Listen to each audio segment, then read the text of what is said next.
walking into Conway, and everybody's crossing over. And in these little Welsh towns, you know, the only gay incident in the village. Cheers. There you go, babe. Can he just say what I think he says? Well, I'll go for a pint. If anyone knows what's going on, I'll be in a pub. So I'll get in a pub and everyone, hello, sweetheart, right away. I said, what's going on? And they all had every one of them had the star.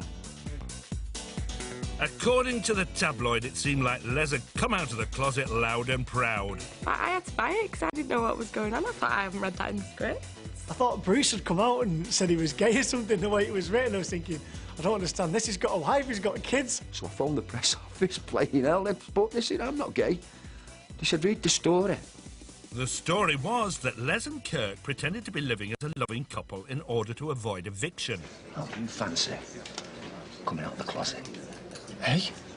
You know, telling the world we're gay.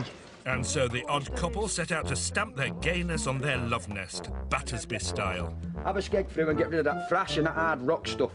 Hey, I might have an old village people LP somewhere.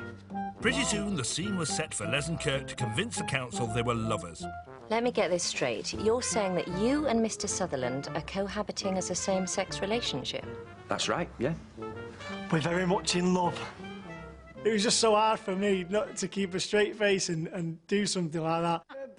The unlikely lovers were almost on the home straight, but when Janice burst onto the scene, they found themselves climbing back into the closet. Hey, look at the happy couple. Kirk stepped into my shoes already, has he? Must be hard to accept that Mr. Battersby's found a new partner. Sorry, love. Mr. Battersby and Mr. Sutherland, it must be difficult for any wife to discover their husband's gay. Gay?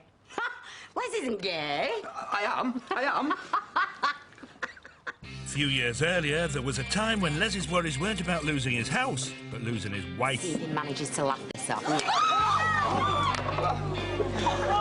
Because in 2001, Janice would find herself falling for biker boy Dennis Stringer. It was Les who introduced Dennis into the Battersby household. She saw in him everything that she wanted in a man, you know, someone to be romantic and look after him. There would be no chance of romance with Les. On their 7th anniversary, instead of being awarded a Medal of Honour, Janice unwrapped something she wasn't expecting. Come on, what is it? You can see what it is, and it's all for you. Did that fire? Leaving her with a chip on her shoulder that would feed Arthur Weatherfield. I have given Les Battersby so many chances. Well, maybe that's what love's about. Is it? She had been starved of affection from her husband and saw this beautiful man who she, you know, was physically attracted to. Thought, oh, I want a bit of that. Starved of affection with Les, it was left to Dennis to satisfy Janice's appetite. Their courtship would leave Charles with a very strange aftertaste.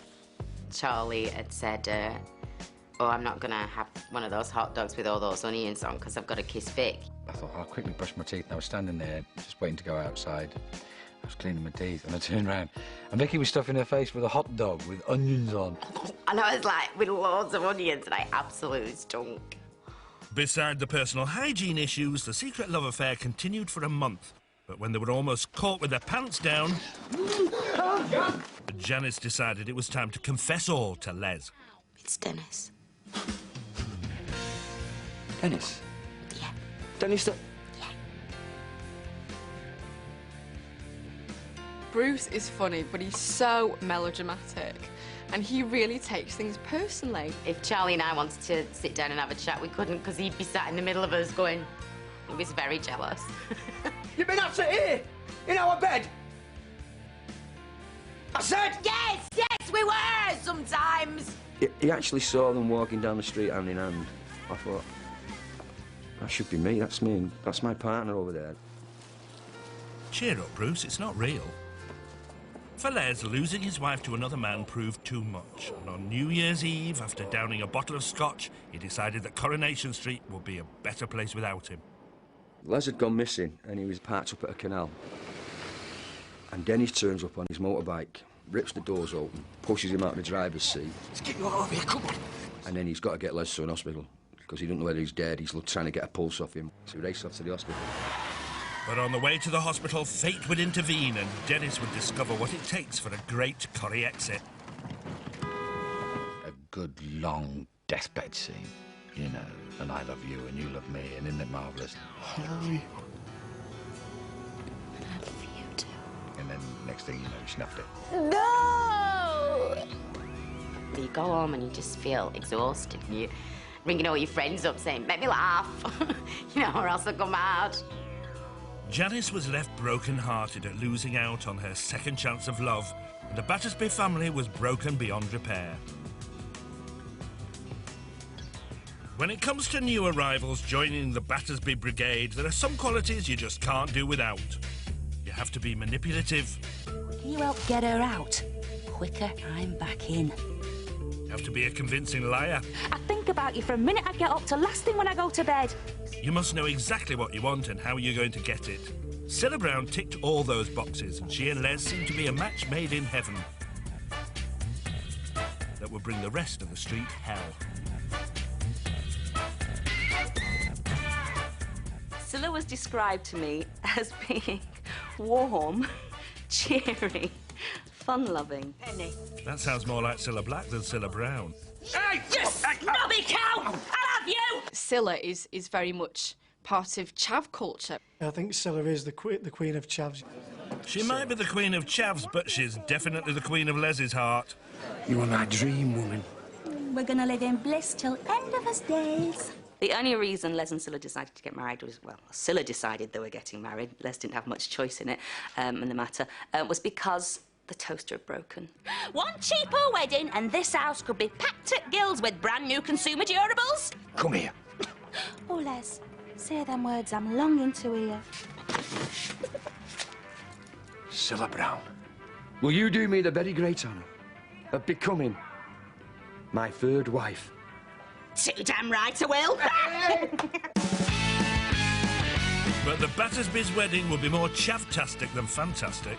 You know those things that were big in the 80s that you put over toilet rolls? She looked like one of them. It's destined not to run to plan. There's going to be hiccups. It's bound to be. It's a Battersby wedding. And the Battersbys didn't let us down when it came to the big day. They took one defrocked priest, a hijacked church, some stolen flowers, and a cardboard cake, and prayed for a fairy tale ending. The vicar's back. We've got to wind it up. Amen. Go in peace to love and serve the Lord. Amen. Thanks, Peter. Yes, the 65th wedding in the show's history was certainly going to be the talk of the street. I've heard I'm out in Ace, but this is ridiculous. If not for the unconventional service, then the unexpected cabaret.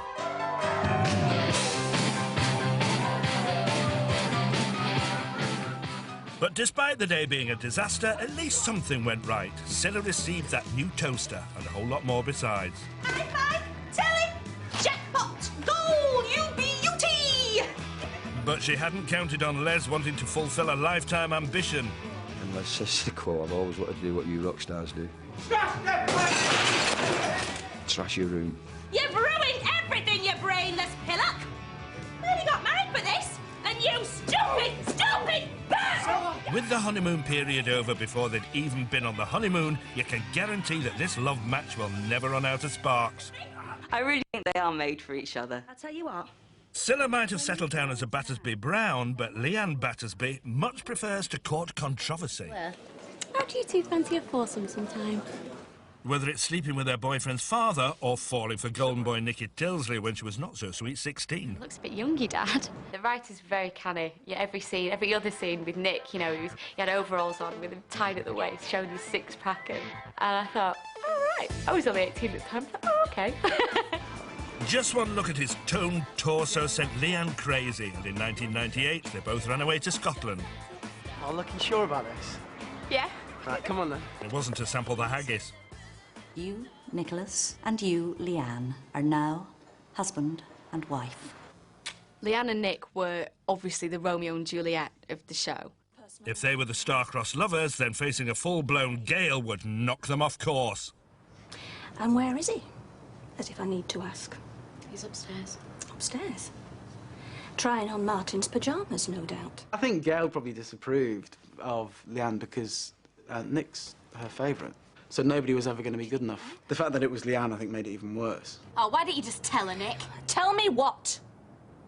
The reason we're not doing anything wrong is because we're married. When we did get married, it was the beginning of the end, really. Love's young dream soon turned into a nightmare, and when Leanne fell pregnant, it soon became clear that she and Nick wanted different things. You don't want this baby, do you? Oh, Leanne, I'm not saying that. I'm only saying... Yes, you are! You're saying that you don't want Leanne. it! Go on, say okay, it! Leanne! If that's what you want me to say, then no, I don't want it! He didn't want the responsibility of having children. In his eyes, they were still quite young themselves. Well, I'm not. Faced with an agonising choice and with encouragement from Nick, Leanne reluctantly did what she thought would save their struggling marriage. I had an abortion. And you knew before. He was so desperate for me to get rid of it. He paid for me to go private. This was, you know, it was real life suddenly hit them full in the face, and they had to deal with it, and they couldn't because they were kids. In 1999, after just over a year of marriage, Nick and Leanne had reached the end of the road, so Nick decided to head back to Canada. I love you, okay? Whilst Leanne's love life has been on the selfish side, her sister Toyah was the complete opposite. I'd do anything for you, Spider. I'd even die if you said. Whether she was saving the red wreck, protecting the prawns, or caring for the cobbles, Toyah was the only battersby who wore her heart on her sleeve and her cause on a banner. Toyah's brighter, you know, and she's kind of interested in the environment. If we go on protesting, well, public opinion will change in time. Well, it won't raise my awareness. I said people, not pond life. But behind Toyah's environmental campaigns lay a different kind of motivation. The main catalyst for Toyah's about turn was when Spider came onto the street. I've got something for you. What? Information. I kind of knew that there'd be this whole unrequited thing between Spider and Toyah, but obviously at a certain point became requited. Toyah became tangled in Spider's web, but was disappointed to discover all he wanted was friendship. Well, maybe I should have spelled it out more clearly. Now we know where we both stand. Just friends. Wonder Woman. Toyah would have to wait 2 long years before Spider would see her in a different light. And as though all the cosmic forces were on her side, it happened during the solar eclipse of 1999. Yeah. In some cultures, well, they believe the eclipse is the sun and the moon making love. Oh. He suddenly thinks, well, hello. Because you don't always see what's right in front of your nose, you know, even if you've got a nose as big as mine. I can't remember whether they got to see the eclipse. You're a young woman now. I've got a feeling they sort of got down to it, shall we say, and missed it. Thanks, Spider. And as the moon moved over the sun, so his lips moved over hers. You know, it went all Mills and Boone, I think. For me, it was a bit like snogging me little sister. It was weird, you know. It was just good snog, so it was all right. I'd love to watch that again because it's amazing how you sort of forget the little details. Oh, OK, Georgia, as I'm in a good mood.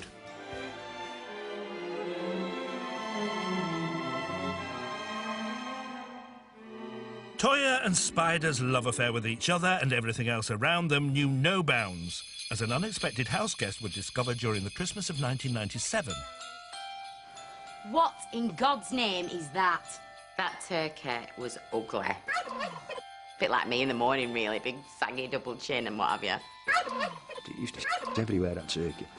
Come on, guys, give the bird a break. She spoke very highly of you. They're big and they're ugly and they're all... Despite her misgivings, Les had his eye on this tasty turkey's crown, but as usual, his plans would ruffle a few feathers of those around him. He was basically going to kill the turkey and, I don't know, get Janice to pluck it and roast it. And, of course, Toyah and Spider were horrified and thought this was, you know, a despicable thing to do. This is going to hurt me more than it's going to hurt you. I hope you can sleep at night. I hope you don't get nightmares. I hope you don't wake up in a cold sweat with turkey blood on your hands. Not wanting to fall foul of Les's appetite, Teresa took flight. Hot on her turkey trail were Toyah and Les. Toyah ended up in the car with Les. What do you think you're doing? Go find Teresa! Right! And they ended up running over Teresa and, of course, killing her. Well, if we find this thing...